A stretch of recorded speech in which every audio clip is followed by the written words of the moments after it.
계시록의 중심 내용은 뭐냐면, 한번 읽어보겠습니다. 시작. 어린 양 예수 그리스도의 승리를 말하고 있다. 즉 교회의 궁극적인 승리의 복이라. 이게 계시록의 내용이에요. 아시겠죠? 네. 이게 계시록의 내용입니다. 그리고 이제 그 외에 수많은 상징들과 숫자들은 하나의 도구다. 이것을 풀어나가기 위해서 사용하는 하나의 가지들이지 그것이 본질이요 본론은 아니다라고 하는 거죠.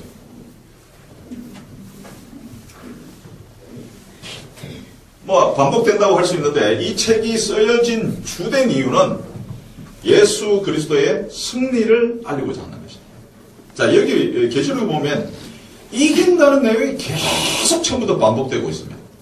그만큼 교회가 패배의식에 사로잡혀 있었다는 거예요. 그래서 예수는 이기시는 분이다. 무슨 소리냐? 이걸 계속 얘기하고 있어요. 여러분, 아까 제가 계시록이 에스겔서의 어떤 형식과 내용을 굉장히 많이 차용해 오고 거의 쌍둥이 같은 내용이라고 할 수 있다고 얘기를 했는데요. 에스겔서는 우리 성목사님이 아까 이제 말씀하셨는데 에스겔서가 바로 바벨론 포로기 때 이제 기록이 되어졌잖아요. 자, 여러분 한번 생각해 봅시다. 이스라엘 사람들의 입장, 유대인의 입장이 되어서 여러분 한번 생각해 보세요. 유대인의 하나님을 어떻게 섬깁니까? 그냥 목숨을 다해서 섬기잖아요, 유대인들은. 그리고 하나님의 이름을 유대인들은 안 불러요. 유대인들은 옛날부터 아도나이 그렇게 불렀어요. 아도나이가 뭔가 하면 주님이라는 뜻이에요. 그러니까 하나님, 특히 우리가 뭐 여호와, 야훼 이렇게 우리는 뭐 그냥 친구 부르듯이 부르잖아요. 우린 하나님 친구 부르듯이 불러요, 진짜. 근데 유대인들은 입에 안 담아요, 이럴 때. 왜? 굉장히 불경스럽다 생각하고 유대인의 그 조상들은 하나님 이름을 함부로 불렀다가는 어떻게 된다? 죽는 줄 알았어요. 그러니까 고대인들의 사유는 신을 이렇게 보면은 그 자리에서 적사하는 줄 알았거든요. 근데 유대인들은 거기다 더 나아가가지고 하나님 이름도 입에 딱 담기만 해도 잘못하면 죽는 줄 알았어요.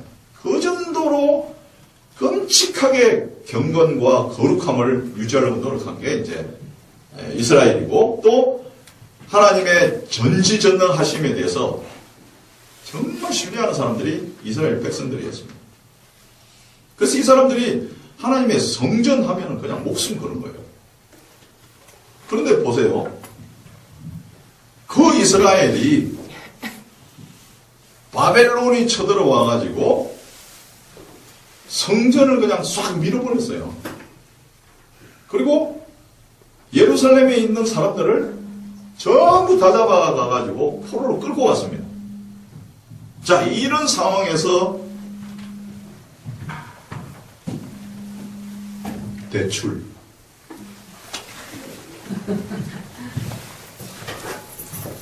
요새 내가 궁한 줄 아는 거예요. 대출 전화가 굉장히 많이 와요.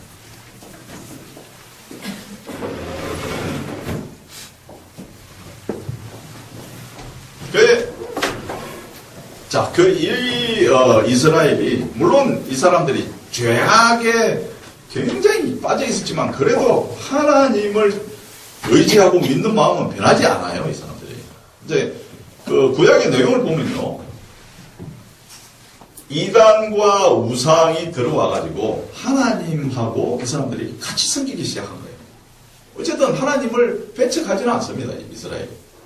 우상에 이제 재물을 먹고 하니까 그냥 하나님한테 벌을 많이 받았는데, 어쨌든 이스라엘이 가지고 있는 하나님에 대한 이 생각은 절대적이죠.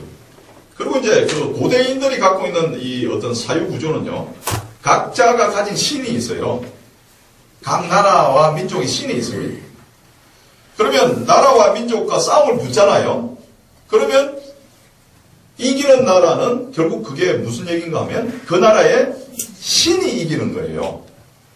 그런데 유대인들이 갖고 있는 이 어떤, 여러분 이제 구약을 보면요, 여호와 하나님은 어떤 분이신가 하면 전쟁의 신이기도 합니다.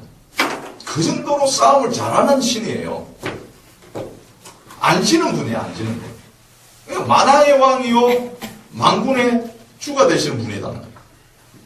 그런데 그 하나님이 어떻게 됐습니까? 박살이 났는데 이게 정도껏 난 게 아니야. 유사 이래로 그 나라가 예루살렘 성벽이 다 무너지고 집이 다 무너지고 그 느헤미야 저기 뒤에 에스라 느헤미야 보면 와가지고 그 성벽 무너진 걸 보고 막 울잖아요. 발디딜 틈이 없고 어떻게 개새끼 한 마리 짖지 않는 이곳이 되었는가? 이렇게까지 허물어졌는가? 그래서 길이 없어져 버려가지고 예루살렘 성을 돌아볼 수가 없으니까 어디를 돌았어요? 그 계곡을 따라 돌잖아요. 그렇게 무너져 버린 거예요. 자, 그렇게 해서 바벨론으로 끌려갔어요. 바벨론으로 끌려갔는데 제가 이따 동영상 안 가져왔구나. 바벨론을 딱 들어가는 첫 인상이 어땠는가 하면요. 바벨론의 성이 드러나요. 근데 바벨론의 성벽은 세계 그 고대 그 건축 그 뭐 이런 연구에도 나와 있지만 한마디로 어마어마한 그 성의 크기가. 그리고 성벽이 어느 정도 큰가 하면요. 높이가 20m 정도 되고 성벽의 폭이 그 전차 있잖아요. 그 고대의 전차는 어떻게 되어 있습니까? 말이 끄는 거잖아요. 전차는 말 4마리가 끄는 거예요. 그 전차가 왕복할 수 있도록 성벽이 그렇게 넓은 거예요. 높고 넓어요. 그리고 그 성벽, 성 안으로 딱 들어가면 바벨론의 그 신전과 그 아고라가 쫙 길이 그냥 완전히 포장도로가 그냥 펼쳐져 있고 뒤에 높은 탑이 있어요. 거기에 신전이 있고 거기에 바벨론의 왕이 이제 신정 체제니까 제사장 겸해서 거기서 딱 이렇게 서 있는 거예요. 그러니까 그렇게 그 개선 장군이 이제 바벨론의 성을 들어가면서 딱 가는데 뒤에 이제 그 유대인들이 끌려오는 거야. 그러면서 그 성을 보고 처음에 기함을 하겠지요. 그리고 안으로 들어가서는 더 충격을 받는다. 그리고 뒤에 있는 그 승리한 신의 그 사제를 딱 보면 여러분 어떻게 될 것 같습니까? 아, 이게 뭔가 멘붕 오는 거죠. 시편 137편을 보면 그 포로들의 노래가 나오잖아요. 강가에서 이 이방인들이 우리 보고 하나님이 여호와의 노래를 부르라고 하는데 우리가 어떻게 주의 노래를 그들 앞에서 부를 수 있냐고 막 웃는 얘기가 나오잖아요. 그게 이제 바벨론 포로기의 얘기거든요. 그러니까 완전히 그냥 없어져 버린 거예요.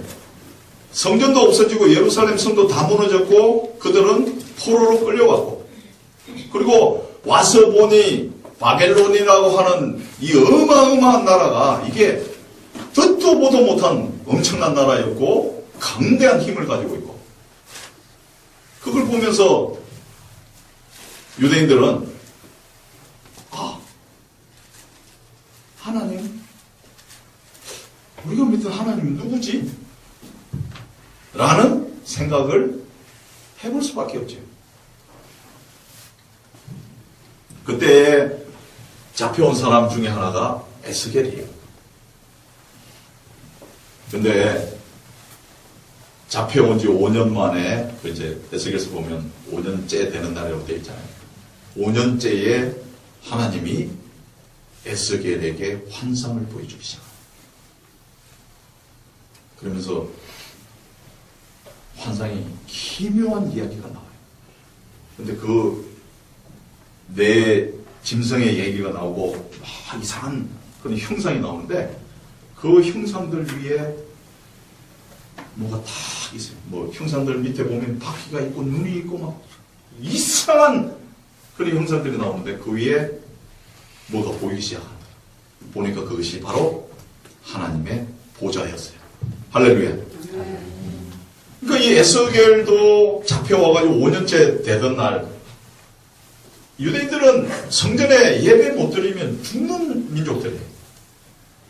그런데 예배할 곳도 없고 제사 드릴 때도 없고 아무것도 할 할 수 없는 무기력한 상황에 에스겔의 환상이 보였는데 바로 하나님의 보좌가 보이기 시작합니다.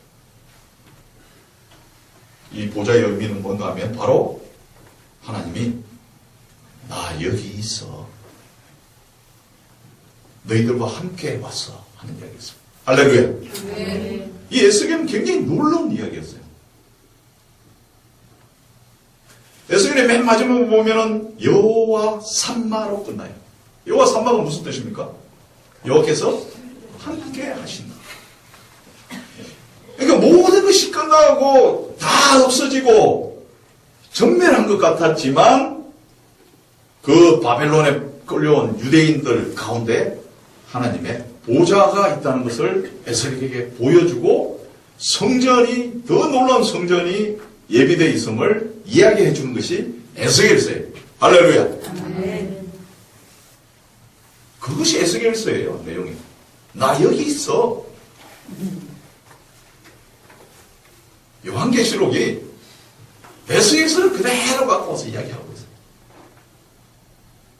그러면 가장 첫 번째는 바로 예수님이 그 당시에 무기력하고 두려워하고 신앙이 막 흔들리고 있는 교회들에게 첫 번째 하시는 말씀이 바로 나 여기 있어요. 할렐루야. 이 얘기를 하려고 하는 거예요.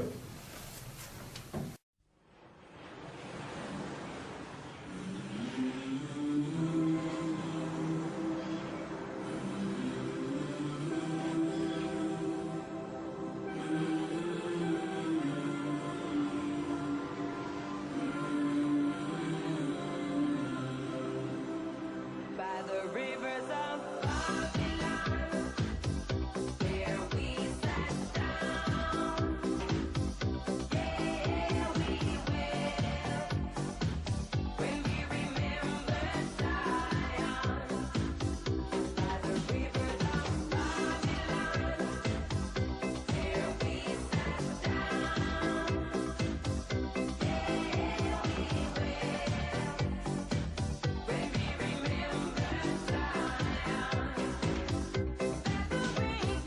carried us away captivity, required of us a song.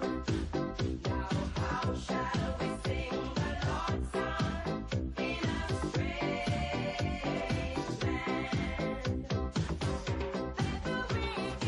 Carried us away captivity, requiring of us a song. Now how shall we sing the Lord's song in a strange land?